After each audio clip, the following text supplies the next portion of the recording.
এটি একটি STK4191 আইসি।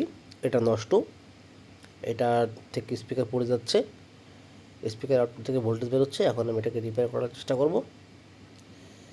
আমি এটা অলরেডি খুলে ফেলছি।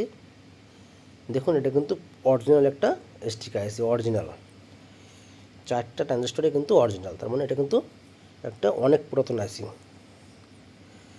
আমি এখন এটাকে চেক করব। এখানে 4টা ট্রানজিস্টর আছে। ট্রানজিস্টরের যদি এক পাশ থেকে দুইটা খারাপ হয় তাহলে আর এক পাশে আমরা ব্যবহার করতে পারবো, আর যদি 4টাই খারাপ হয় তাহলে বাদ। আবার যদি এই পাশ থেকে একটা, ওই পাশ থেকে একটা হয় তাও বাদ। দেখা যাক কী হয়।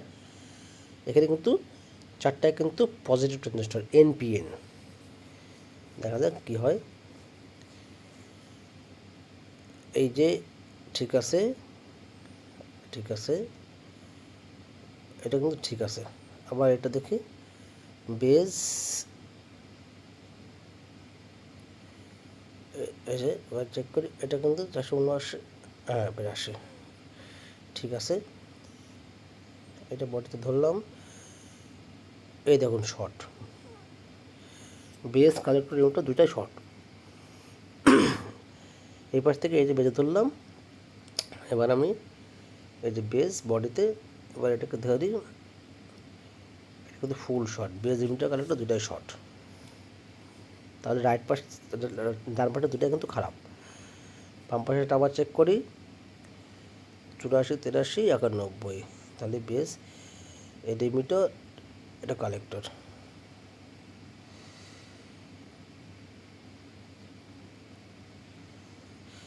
আমরা জানি emitter is the greater than the collector, emitter কালেক্টরের থেকে বড় হবে, কিন্তু এই পাশে দুটাই কিন্তু খারাপ, শর্ট, 0 0 দেখাচ্ছে। বেজের সাথে ইমিটার কালেক্টর 0 0 দেখাচ্ছে, তার মানে ডান পাশটা খারাপ।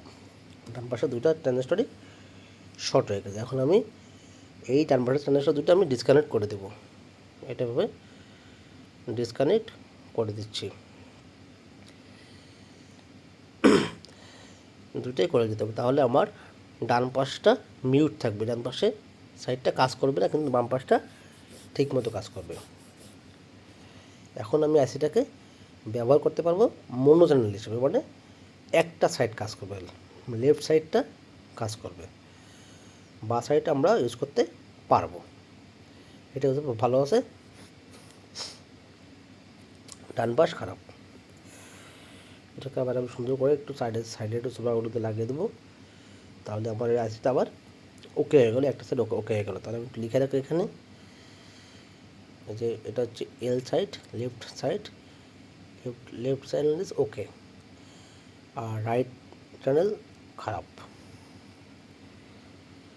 আমরা এটা মোনো যে কোনো একটা অ্যাম্পলিফায়ার বানাতে পারবো আইসিটা ইউজ করে। ধন্যবাদ সকলকে।